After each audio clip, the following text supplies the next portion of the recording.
مرحبا، كيفكن؟ اليوم شفت هيدا الفيديو مصورته زمان بس ناسي نزله على القناة. كنا موسم اللوبيا وقبل الشتا يعني. فقطفت لوبيا، اللوبيا العريضة، وهنعمل فيها طبخة لوبيا بزيت.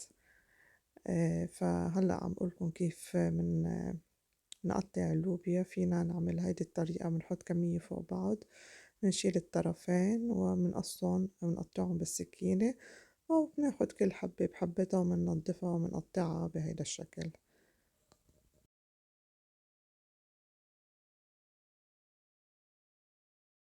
صراحة اللوبيا بيسموها ببعض البلدان فاصوليا أو فاصوليا خضراء، نحنا بنسميها بلبنان لوبيا. بنعملها بطريقتين، بالزيت يعني بصوص البندورة مع بصل وثوم، أو بنعملها بلوبيا بلحمة مع رز مفلفل حدة. بعتقد اللوبيا بلحمة كمان أنا عملته فيديو شورت كمان هنزله قريبا. بس الأحبة إلنا ولعائلتنا بنحب هيدي الأكلة اللي بتكون بالزيت، وخاصة بفصل الصيف لأنها بتتاكل هي باردة مش سخنة. مع البصل والفليفلة كتير طيبة. اليوم هساويها معكم بكل تفاصيلها. هنشوف مع بعض كيف بنساوي اللوبيا بالزيت. فهي بتنطبخ بكل بلد، بينطبخ بطريقة مختلفة. جربوا هيدي الطريقة كتير طيبة. من بعد ما قمعت اللوبيا أو قطعتن، هلأ بدنا نغسلن كتير منيح، أكتر من زوم لنتخلص من كل الأوساخ والرمل اللي بيكون فيهن، ونصفيهم على جنب. بهيدا الوقت هحضر البصل. كل كمية الأكل تبعيت اللوبيا بالذات هي تقديرية، يعني قد ما بتحبوا تحطوا بصل ممكن تحطوا حبتين 3، وتوم كمان بنفس الشي. بس هو اللي بيطيبها البصل والثوم، وحسب الكمية اللي عندكم.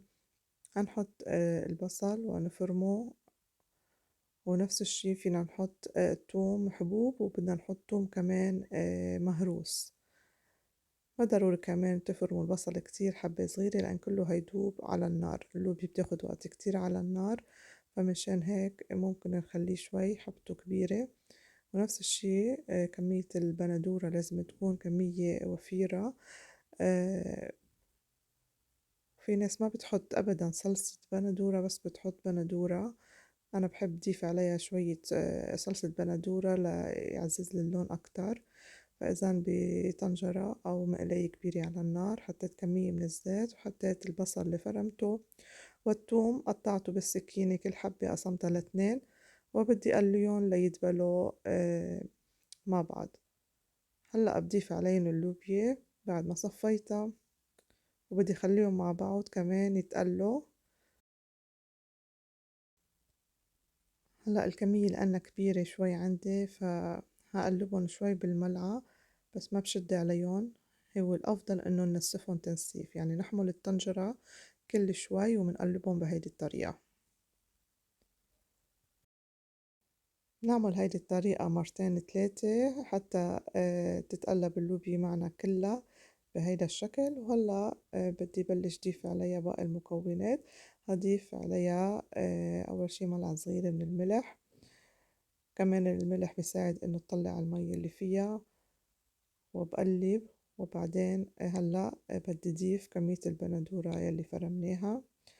فرمت تقريبا 4 حبات من البندورة، وهخليهم كمان مع بعض لتطلع البندورة ميتها. وقلتلكن أنا بحب ضيف عليها ملعقة أو ملعقتين من الصلصة حتى نعزز اللون أكتر والصوص. وضفت عليها تقريبا كباية من المي. حتى تسرعوا عملية الطبخ ممكن تستخدموا طنجرة الضغط. يعني هلأ اللوبيا هيدي هتاخد معي على النار تقريبا ساعتين لساعتين ونص حتى تستوي، خاصة إذا كانت حبة طازة. فإن اللوبيا قاسية شوي فبتطول بالاستواء. إذا بتحبوا تخففوا الوقت فيكن تستخدموا طنجرة الضغط، بتاخد تقريبا معكم 3/4 ساعة لساعة. فإذا غطيتها وبلشت تطلع المي، البندورة والصوص اللي حطيناه أو المي اللي ضفتها، فبشوف أنا هون الكمية المي إذا بعد بدها بضيفها. فضفت لها شوية مي، وهلأ من بعد ما بلشت تستوي تقريبا هضيف لها ملعقة كبيرة من التوم المهروس، وأكيد كل شوي أنا بدوق الملح وبدوق إذا كان ناقصها أي شي مثلا ملح توم. فكل ما افتح النار وبحرك برجع بدوق وبعدل عليها، حتى إذا شفتوها نقصت مي فيكن تزيدولها مي، لأنه مثل ما قلتلكن هتاخد وقت كتير معنا بالاستواء. من فترة نزلت بفيديو شورت، يعني مش فيديو طويل، كان فيديو شورت اللي بيكون ثواني كيف منفرز اللوبيا، كيف منقطعها وكيف بنحافظ عليها خضرة وبنفرزها بالفريزر، وبتضايلنا أشهر بالفريزر لما بدنا منطلع وبنطبخها. إذا منكن شايفينه هيدا الفيديو حطلكن إياه الرابط بصندوق الوصف أو كمان بأعلى الشاشة فوق. فوتوا شوفوا كيف بنفرز اللوبيا، خاصة إذا كنتوا بتحبوا اللوبيا كتير بتستفيدوا بالطريقة.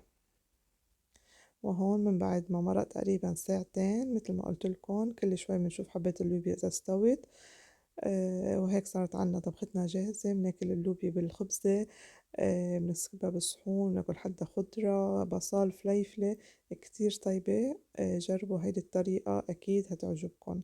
فإذا هيدا هو فيديو اليوم، اللوبيا بالزيت على الطريقة اللبنانية. إن شاء الله يكون عجبكن. إذا عجبكن الفيديو ياريت تعملوا له لايك وتعليق حلو مثلكن واشتراك إذا منكن مشتركين بالقناة، وبشوفكم بفيديو تاني. وصحتين وألف عافية.